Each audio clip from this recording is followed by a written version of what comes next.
Hello everyone, welcome to my channel. हम लोग chapter number 4 ratio proportion and unitary method के brain teasers के questions को solve कर रहे थे। और लास्ट वीडियो में हमने क्वेश्चन नंबर 1 से 1 का जो ए है, टिक द करेक्ट ऑप्शन, इसमें जितने क्वेश्चन है वो सारे सॉल्व कर लिए थे। और question number B, answer the following questions, इसमें ए से लेकर ई तक इतने क्वेश्चन है, ये सारे भी हमारे सॉल्व हो चुके थे। और आज हम लोग क्वेश्चन नंबर 2 से स्टार्ट करते हैं। तो अगर आप लोगों ने मेरी वो वीडियो नहीं देखी है तो मेरे चैनल के प्लेलिस्ट में जाकर वो वीडियो देख सकते हैं, या फिर इस वीडियो के डिस्क्रिप्शन में आपको उसका लिंक मिल जाएगा, आप वहां भी देख सकते हैं। तो चलिए स्टार्ट करते हैं। देखिए क्वेश्चन नंबर 2 है, express the following ratios in the simplest form. यहाँ हमें क्या करना है, सिंपलेस्ट फॉर्म में इसे चेंज करना है। ठीक है, तो ए में देखिए हमारे पास है 10 लीटर्स टू 0.25 लीटर्स, और इसे सिंपलेस्ट फॉर्म में आपको चेंज करना है। तो देखो 10 लीटर्स आपका ऊपर आएगा अपॉन 0.25 लीटर्स।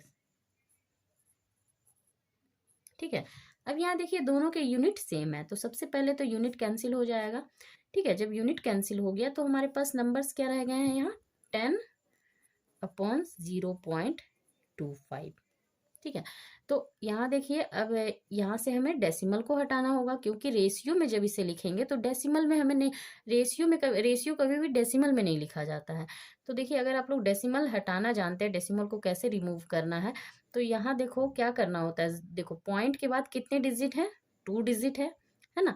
तो यानी पॉइंट को अगर यहाँ से डेसिमल हम लोग रिमूव करेंगे तो 2 जीरो आपका ऊपर जाएगा, 10 के साथ 2 जीरो चले जाएंगे। ठीक है, और नीचे आपका रह जाएगा 25। ठीक है, अगर डेसिमल को रिमूव करना जानते हैं तो, नहीं तो देखो मैं यहाँ थोड़ा बता देती हूँ कैसे ये मैंने कैसे किया। अब देखो यहाँ क्या नंबर है हमारे पास, 10 अपॉन 0.25। ठीक है, तो 0.25 है। अब देखो डेसिमल को रिमूव करने के लिए हम क्या करेंगे, अगर हम यहाँ देखो पॉइंट के बाद 2 डिजिट है, यानी इस नंबर को आपको 100 से मल्टीप्लाई करना है। ठीक है, 10 तो आपका ऊपर रहेगा, नीचे मल्टीप्लाई करना है किससे, 0.25 को 100 से। 100 से क्यों करेंगे, तो इसका एक रीज़न है। देखो क्या, पॉइंट के बाद कितने डिजिट है, पॉइंट के बाद 2 डिजिट है, तो इसीलिए इसे मैंने 100 से मल्टीप्लाई किया, क्योंकि 1 के साथ 2 जीरो है।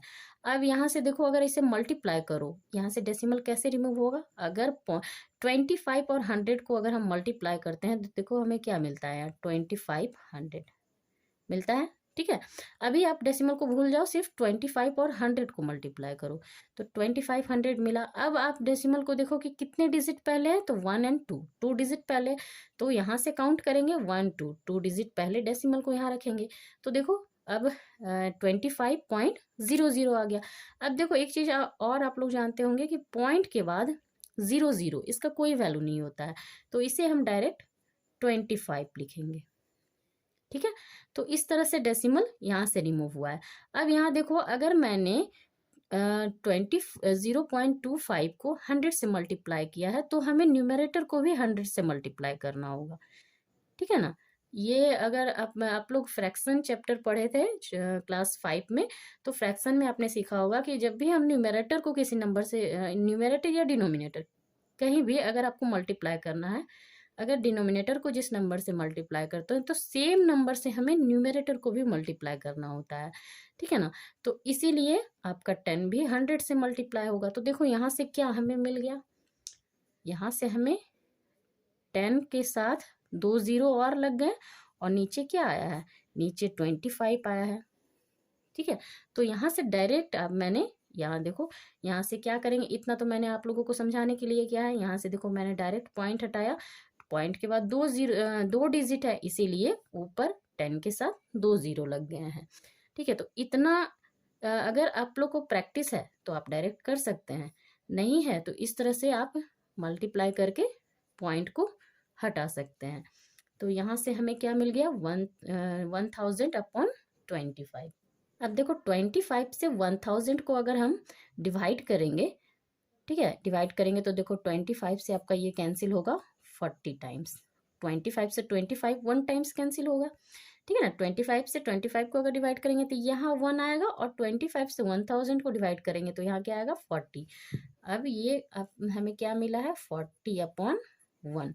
और लिखना क्या है, हमें रेशियो में लिखना है, तो इसे रेशियो में लिख लेंगे 40:1। ये इसका आंसर हो गया। ठीक है, सिंपलेस्ट फॉर्म में करना था। नेक्स्ट देखिए बी में 2 hours to 45 seconds, 2 hours upon 45 seconds। अब यहाँ देखो दोनों के जो यूनिट हैं वो डिफरेंट है। ऊपर में क्या है आवर्स में, नीचे सेकंड में। तो हम लोग क्या करेंगे, इनके यूनिट को इक्वल कर लेते हैं, सेम कर लेते हैं। तो आवर्स में, आवर्स को क्या करेंगे सेकंड में चेंज कर लेंगे। तो आवर्स को सेकंड में चेंज करने के लिए देखो क्या करेंगे, 2 है, 2 आवर्स है, 2 को 60 से मल्टीप्लाई किया, 60 से जब मल्टीप्लाई करेंगे तो ये मिनट में चेंज हो गया। फिर मिनट को सेकंड में चेंज करने के लिए फिर से 60 से मल्टीप्लाई करेंगे। ठीक है, और नीचे ये अब सेकंड में आ गया हमारा,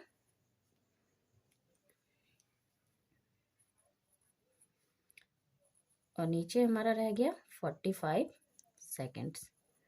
ठीक है, तो देखो इतना अगर आप नहीं जानते हैं तो इसे डायरेक्ट याद रखिए, क्या 1 आवर्स में होते हैं कितने सेकेंड्स, 60 इंटू 60, 3600 सेकेंड्स।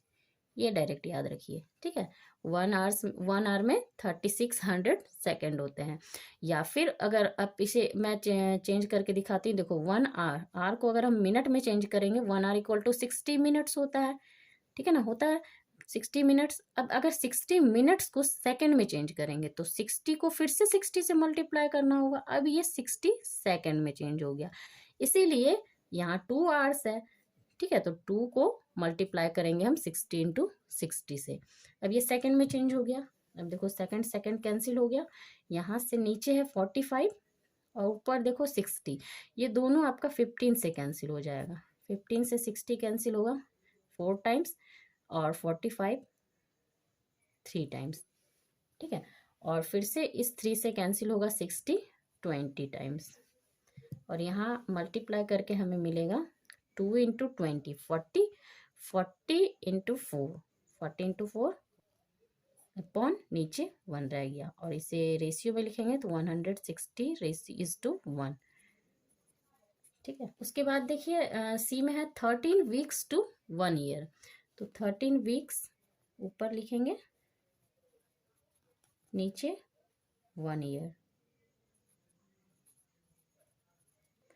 अब देखो 13 वीक्स तो वीक्स में ही रहेगा, क्योंकि देखो यहाँ क्या है, यहाँ वीक्स में नीचे ईयर है, तो इसके यहाँ ईयर को क्या करेंगे वीक में चेंज कर लेंगे हम लोग। तो यहाँ देखो आप लोग जानते होंगे कि 1 ईयर में कितने वीक्स होते हैं, 1 ईयर में 52 वीक्स होते हैं। ठीक है, 1 ईयर में 52 वीक्स होते हैं। अब देखो वीक्स वीक्स कैंसिल हो गया, और 13 से अगर 52 को हम डिवाइड करेंगे तो 13 से 13 को डिवाइड करेंगे 1 मिलेगा, 13 से 52 को डिवाइड करेंगे तो 4 मिलेगा।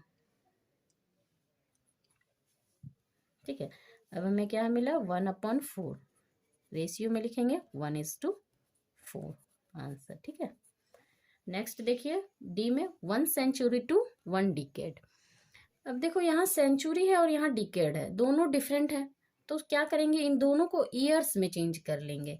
1 सेंचुरी में 100 ईयर्स होते हैं। ठीक है, तो 1 सेंचुरी के जगह पर हम लोग 100 ईयर्स लिखेंगे। ठीक है, और 1 डिकेड में 10 ईयर्स होते हैं। ठीक है, 1 डिकेड में 10 ईयर्स मिलकर 1 डिकेड होता है, तो 10 ईयर्स। अब यहाँ से देखो ईयर्स ईयर्स कैंसिल, ऊपर 100 है नीचे 10 है, एक जीरो यहाँ कैंसिल, एक जीरो यहाँ कैंसिल, यहाँ हमें मिलेगा 10/1। रेशियो में लिखेंगे 10:1। नेक्स्ट क्वेश्चन देखिए, question number 3, are the following in proportion. आपको यहाँ पूछा गया है कि ये जो नंबर्स दिए गए हैं, 4 नंबर 16, 64, 18 एंड 72, क्या ये प्रोपोर्शन में है। तो देखो ऐसा क्वेश्चन हमने वर्कशीट 2 में किया था, और वर्कशीट 2 में जो क्वेश्चंस किए थे उससे हमने इस तरह के क्वेश्चन को सॉल्व करने के लिए हमने इस फॉर्मूले को अप्लाई किया था, product of extremes equal to product of means. ठीक है ना, इस फॉर्मूले से हम लोग इस तरह के क्वेश्चंस को सॉल्व कर रहे थे। और इसमें मैं एक और मेथड बताती हूँ, वो थोड़ा ज़्यादा इजी है। इससे अगर फॉर्मूले के थ्रू अगर करेंगे तो मल्टीप्लाई करना होगा, है ना, एक्सट्रीम्स को मल्टीप्लाई करना है 16 एंड 72, और फिर क्या करना है मीन्स इनके 64 एंड 18, इसका प्रोडक्ट फाइंड करना है। अगर दोनों इक्वल हो गए तो वो प्रोपोर्शन में होंगे। लेकिन अगर ये सेकंड मेथड से हम लोग करते हैं तो क्या करेंगे, 4 टर्म्स हमें दिए गए हैं, ठीक है। First term and second term इनका रेशियो फाइंड कर लेंगे, फिर third term and fourth term in दोनों का रेशियो फाइंड कर लेंगे। अगर इनके रेशियोज इक्वल हो गए यानी ये प्रोपोर्शन में है, तो इस तरह का मेथड भी आप सीख लीजिए, ठीक है। रेशियो ऑफ 16 एंड 64, तो इसका रेशियो फाइंड करेंगे, देखो 16/64। अब देखो ऊपर 16 है, नीचे 64 है, ये दोनों नंबर्स आपका 16 से कैंसिल होगा, 16 से 16 1 टाइम्स कैंसिल होगा, 16 से 64 4 टाइम्स कैंसिल होगा, और यहाँ हमें मिलेगा 1/4। रेशियो में लिखेंगे तो 1:4, ठीक है। इसी तरह से ratio of 18 and 72, third term and fourth term का रेशियो फाइंड करेंगे, 18/72। यहाँ देखो 18 एंड 72 ये दोनों 18 से कैंसिल होगा, 18 से 18 1 टाइम्स और 18 से 72 आपका 4 टाइम्स, और यहाँ हमें मिलता है 1/4, और रेशियो क्या मिला 1:4। अब आप देखो दोनों का मैंने रेशियो निकाला तो सेम इक्वल आया है, 1:4 1:4, यानी ratio of first term and second term equal है ratio of third term and fourth term के। तो जब इन दोनों के रेशियोज इक्वल है यानी ये प्रोपोर्शन में है, ठीक है। तो यहाँ हम लोग लिखेंगे ratio of 16 and 64, since ratio of 16 and 64 equal to ratio of 18 and 72, ठीक है। therefore ये जो नंबर्स हैं हमें जो दिया गया है 16 64 18 and 72 are in proportion। ये मेथड ज़्यादा इजी है ना। अगर इसे मल्टीप्लाई करने जाएंगे इनके एक्सट्रीम को, फिर इनके मीन्स को, तो थोड़ा मल्टीप्लाई करना होगा, और ये इजीली हो गया है सॉल्व, ठीक है। और सेकंड है हमारा, देखो सेकंड में 1.8 4 0.6 एंड 5, तो यहाँ भी क्या करेंगे, फर्स्ट टर्म और सेकेंड टर्म इसका रेशियो फाइंड कर लेंगे, रेशियो ऑफ 1.8 एंड 4, 1.8/4। अब यहाँ भी देखो पॉइंट है, पॉइंट को हमें रिमूव करना होगा।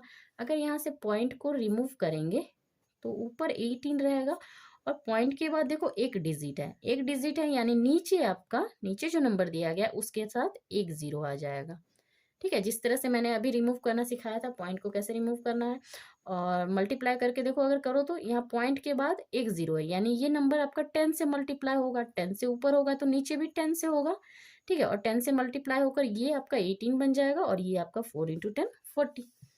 अब यहाँ देखो 2 से कैंसिल होगा, 18 9 टाइम्स, 2 से यहाँ 40 20 टाइम्स, 9/20। रेशियो में लिखेंगे तो 9:20। इसी तरह से रेशियो हम फाइंड करेंगे थर्ड एंड फोर्थ टर्म का, 0.6/5, ठीक है। पॉइंट यहाँ से हटाएंगे, देखो पॉइंट के बाद एक डिजिट है यानी नीचे आपका 5 के साथ एक 0 आ जाएगा, ठीक है। और अब ये देखो दोनों नंबर 2 से कैंसिल होगा 3 टाइम्स, 2 से 6 3 टाइम्स कैंसिल होगा, 50 25 टाइम्स कैंसिल होगा, और यहाँ मिलेगा 3/25।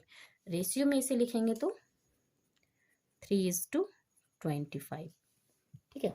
अब यहाँ देखो फर्स्ट एंड सेकेंड टर्म का रेशियो हमें मिला है 9:20, third term and fourth term का रेशियो हमें मिला है 3:25। दोनों रेशियो देखो इक्वल नहीं है, नहीं है ना, तो ये रेशियोज इक्वल नहीं है यानी ये नंबर्स जो है ये प्रोपोर्शन में नहीं है।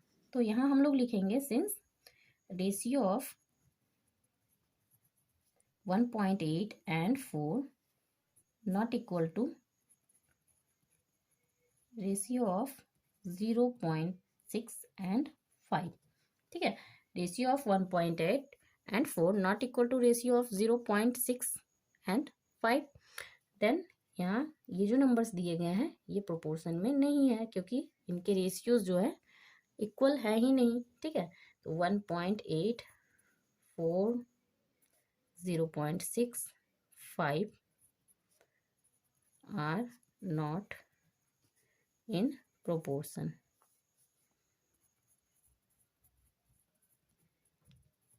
ठीक है। नेक्स्ट देखिए क्वेश्चन नंबर 4 में है fill in the boxes so that the numbers are in proportion. इस बॉक्स में क्या नंबर हम लोग फिल करेंगे, ये जो नंबर्स है ये प्रोपोर्शन में हो जाए। ठीक है, तो प्रोपोर्शन का फॉर्मूला क्या होता है, product of extremes equal to product of means. अगर ये जो 4 नंबर्स हैं इनके जो एक्सट्रीम्स का प्रोडक्ट है, या एक्सट्रीम्स क्या होंगे, first term and last term, इसका प्रोडक्ट, और ये नंबर और ये second and third number means हो गए, इनका प्रोडक्ट अगर इक्वल है तो यानी ये नंबर्स प्रोपोर्शन में है। ठीक है, तो इस फॉर्मूले को अप्लाई करेंगे, लेकिन यहाँ हमें क्या करना है, इस ये थर्ड टर्म हमें मालूम नहीं है, तो मान लो यहाँ हम लोग क्या कर लेंगे, एक्स मान लेंगे कि ये नंबर एक्स है। अब इस फॉर्मूले के थ्रू एक्स का वैल्यू फाइंड करते हैं।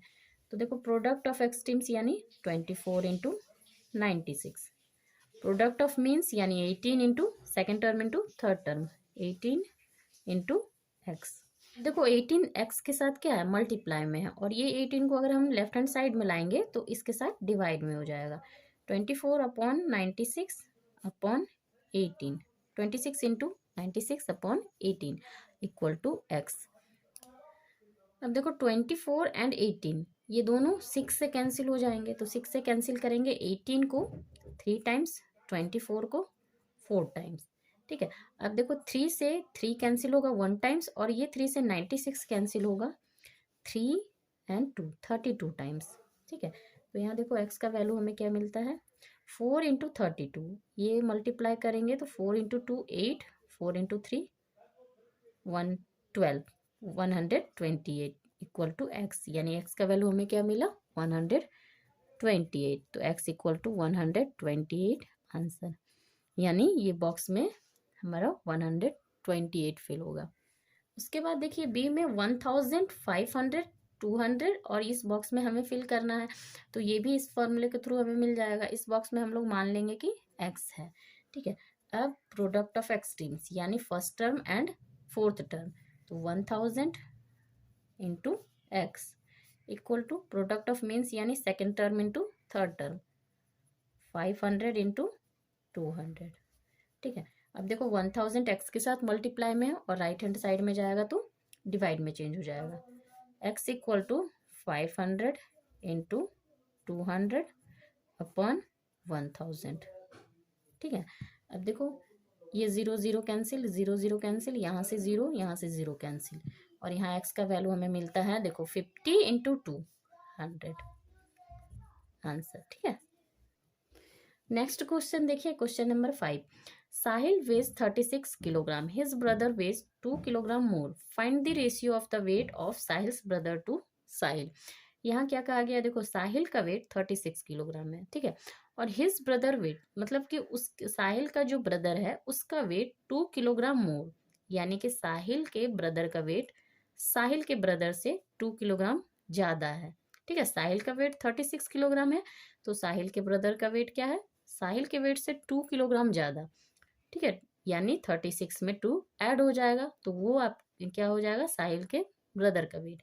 Find the ratio of the weight of Sahil's brother to Sahil, तो हमें रेशियो फाइंड करना है किसका, साहिल्स ब्रदर टू साहिल। ठीक है, तो देखो वेट ऑफ साहिल, साहिल का वेट कितना है 36 किलोग्राम, और साहिल के ब्रदर का वेट कहा गया है कि उसके वेट से 2 किलोग्राम ज्यादा है, यानी जितना साहिल का वेट है उसमें ऐड कर देना है 2 किलोग्राम। तो यहाँ हमें मिल जाएगा साहिल के ब्रदर का वेट 38 किलोग्राम। अब रेशियो फाइंड करना है, तो जब रेशियो आप फाइंड करो तो इस स्टेटमेंट को ध्यान से पढ़ना, find the ratio of the weight of Sahil's brother to Sahil, यानी कि साहिल्स ब्रदर का वेट उस साहिल के साथ, तो साहिल का ब्रदर का वेट कितना है 38, ये आप ऊपर आएगा, अपॉन साहिल का वेट 36 किलोग्राम में है तो किलोग्राम लिखेंगे। अब देखो किलोग्राम किलोग्राम कैंसिल हो जाएगा, ऊपर 38 नीचे 36, दोनों नंबर्स आपका 2 से कैंसिल होगा, 2 से 38 19 टाइम्स, 36 18 टाइम्स, और यहाँ हमें मिलेगा 19 अपॉन 18, रेशियो में लिखेंगे 19:18। ठीक है,